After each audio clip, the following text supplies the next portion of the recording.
Okay तो हाँ, winter vacation. Okay तो ये एक ऐसा टाइम है जब कुछ बच्चे जाते हैं न्यूयॉर्क, एंटार्क्टिका और कई जगह। और यह मैं गया था मेरे गांव में। वैसे तो कोई बुरी बात नहीं है, बिकॉज मुझे अच्छा लगता है यार।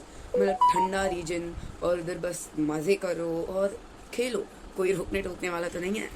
तो मस्त अपनी फ्रीडम को एंजॉय करते हुए जब मैं एक दिन ऐसे ही घूम रहा था मेरे गांव में, तभी मुझे एक साइकिल दिखी जो कि थोड़ी अजीब थी शेप में, बिकॉज उसका हैंडल कर्व था। वी कैन से वो दूध वाले अंकल की साइकिल। तो मेरे को वो साइकिल दिखी और लकीली मेरे वो भाई की थी।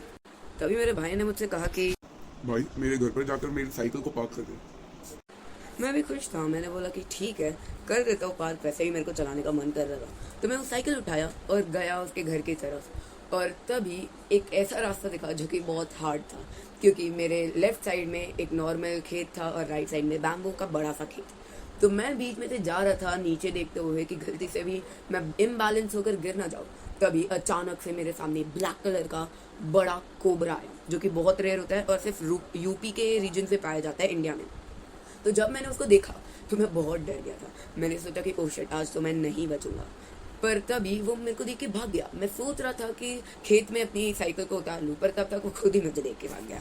और ये इतना बड़ा ट्रॉमा था कि मैंने तभी मेरे पापा को बोला कि पापा वापस चलो, मुझे ना रहना है इधर। तो ऑब्वियस सी बात है कि मेरे पापा को मालूम था कि मैं कितना डर चुका हूँ। तो उनने मुझे कहा कि बेटा, तुम डरो मत। ये गांव खेड़े का इलाका है। यहाँ पर सांप दिखना कोई बड़ी बात नहीं है। तुम्हें और भी सांप दिखते रहेंगे। बस तुम एक काम करना कि कहीं भी जाना हो तो अपने भैया को साथ ले जाना। वो इधर के ही रहने वाले हैं, तो वो सांप ये सबसे तुम्हें बचा लेंगे। और हमेशा अपने बड़े वाले जूते पहन के रखना, जिससे कि तुम्हें कोई सांप काट ना पाए। और अगर काट भी ले तो तुम तक असर ना पहुंच पाए इसका, समझे? हाँ पापा, आप सही कह रहे हो, पर मुझे सर्दी हो गई है और हमें दवाई लेने बाहर जाना होगा। ठीक है, चलो गाड़ी में बैठ के चले जाते हैं बाहर। तो हाँ, मुझे उधर भी बहुत मज़ा आता था बाहर घूमने के लिए, क्योंकि भले ही हम उसको कितना भी गाँव बोल लें, पर जब हम लोग एक्चुअल में देखें तो यूपी के छोटे छोटे गाँव भी अब बहुत डेवलप्ड हो गए हैं। जौनपुर और काशी जैसे जगहों को तो छोड़ ही दो, क्योंकि वहाँ पर ताज से लेके बड़े बड़े होटल्स और बड़ी बड़ी चीज़ें आ गई हैं।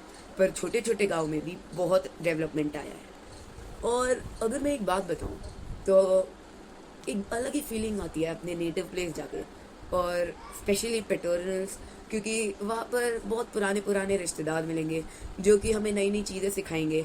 और वहाँ की जो अलग ही वाइब और नेचुरल लाइफ होती है वो मुझे बहुत अच्छी लगती है।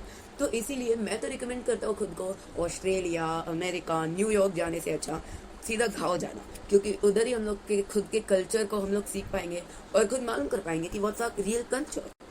तभी मुझे एक बहुत इंटरेस्टिंग चीज़ मालूम पड़ी, और वो था कि हम लोग के पास एक पुरानी एयर राइफल थी जो कि बहुत पावरफुल थी। तो मैंने उसमें जस्ट गोली डाली और खेलना शुरू कर दिया, बिकॉज मुझे बहुत मज़ा आता है। और एट द एंड कंक्लूजन यही है कि कुछ भी हो, अपने नेटिव प्लेस का मज़ा ही कुछ होगा।